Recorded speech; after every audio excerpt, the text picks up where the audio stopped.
अस्सलाम वालेकुम students, welcome to students platform. आज हम करेंगे MGT 111 के लेसन नंबर 25 को। तो आइए स्टार्ट करते हैं। Selection, training and public organisations. इसके अंदर सबसे पहला टॉपिक है what is recruitment and selection organisations. हर साल फेडरल पब्लिक सर्विस कमीशन जो है नए लोगों को सिलेक्ट करता है और सिलेक्शन से पहले इनकी इसकी अनाउंसमेंट की जाती है। और जो 14 ऑक्यूपेशंस होते हैं इसके लिए 14 ऑक्यूपेशंस होते हैं, ऑक्यूपेशनल ग्रुप्स होते हैं। इसके लिए 26 साल के लोग अप्लाई करते हैं। और वो लोग जो पहले से गवर्नमेंट में काम कर रहे होते हैं वो भी 30 साल तक अप्लाई कर सकते हैं। यह 17 स्केल की जॉब होती है। इसमें एग्ज़ाम जो हैं 6 कंपलसरी होते हैं और 6 एग्जेक्टिव इलेक्टिव होते हैं, मजमून जो होते हैं। और टोटल मार्क्स जो होते हैं वो 1200 होते हैं। एक मेरिट लिस्ट तैयार की जाती है। इसके अंदर 150 से 200 तक सीट्स होती हैं। तो पहले जो जितने बंदों की ज़रूरत होती है और जो मेरिट लिस्ट में टॉप पर आते हैं उनको सिलेक्ट कर लिया जाता है। तो आगे है इस्टेब्लिशमेंट डिवीजन। ये जनरल चीज़ें, बहुत सिंपल सी चीज़ें जो मैंने आपको बताई। और एक बात बता दूं, ये आपके नोट्स जो हैं, हैंडआउट्स और लेक्चर्स जो हैं ना, जो ये बहुत पुराने हैं, तकरीबन 10-12 साल 15 साल पुराने। तो उसके मुताबिक ये रूल्स था, ये काम चलता था, ये तरीके चलते थे। आजकल तरीका बिल्कुल चेंज हो गया है, लेकिन हमने अपने हैंडआउट्स और लेक्चर्स के मुताबिक ही तैयारी करनी है। इस्टेब्लिशमेंट डिवीजन कह रहा है कि ये ह्यूमन रिसोर्स मैनेजमेंट का एक इदारा है जो कि पब्लिक सेक्टर में है, जो लोगों को जॉब ऑफर करता है। इसका काम ट्रेनिंग करवाना भी है। ये 3 तरह की ट्रेनिंग करवाता है लोगों को। प्री एंट्री ट्रेनिंग है, मिड कैरियर ट्रेनिंग और सीनियर लेवल ट्रेनिंग है। इसके सिर्फ नाम याद रखने हैं। आगे ट्रेनिंग। अच्छा, उससे पहले एक बात और बता दूं कि जो इस्टेब्लिशमेंट डिवीजन है इसके पास तमाम सरकारी ऑफिसर्स का रिकॉर्ड होता है। ये इनकी सिलेक्शन, इनकी ट्रांसफ़र और इनकी प्रमोशन का काम भी करती है। ट्रेनिंग कह रहा है कि 2 तरह की होती है। एक होती है जनरलाइज ट्रेनिंग और होती है स्पेशलाइज ट्रेनिंग। जनरलाइज ट्रेनिंग जो है इस्टेब्लिशमेंट डिवीजन के अंडर आती है।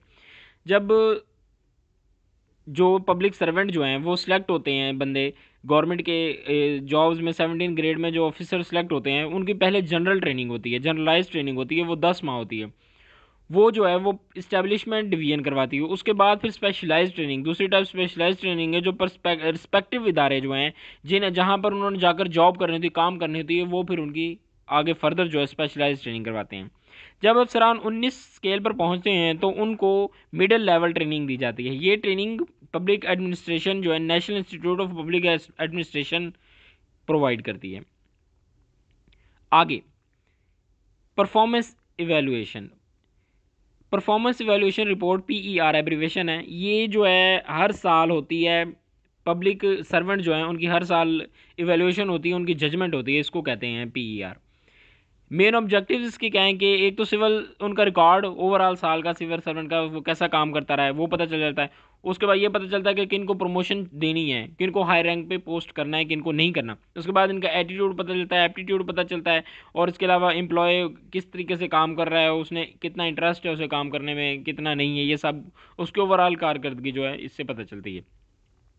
Accountability of civil servant. Civil servant की जवाबदेही। सिविल सर्वेंट जो हैं वो गवर्नमेंट को वो जवाबदेह होते हैं, पब्लिक को जवाबदेह होते हैं, लेकिन डायरेक्टली नहीं, इनडायरेक्टली। डायरेक्टली जवाबदेह वो लोग होते हैं जो गवर्नमेंट के ओहदों पर बैठे होते हैं। सिविल सर्वेंट इनके मुताबिक पॉलिसीज़ बनाते हैं। आगे 2 टाइप्स कह रहा है एडमिनिस्ट्रेटिव कंट्रोल की। 2 टाइप्स हैं, एक्सटर्नल और इंटरनल। आगे एक्सटर्नल कंट्रोल के अंदर सिर्फ आपको नाम याद रखने हैं इनके। लेजिस्लेटिव कंट्रोल है, पब्लिक ओपिनियन और जुडिशरी है। आगे कह रहे हैं internal control are exercised by following methods. Conduct rule. इसके अंदर कंडक्ट रूल के अंदर कह रहा है कि सिविल सर्विसेज का ऑफिस में उनका अपना क्या बिहेवियर है, वो किस तरह से ऑफिस में एक्ट करते हैं, किस तरह से काम करते हैं, क्या हिसाब किताब है उनका, इसको कंडक्ट रूल कहते हैं। आगे एफिशिएंसी एंड डिसिप्लिन रूल्स है।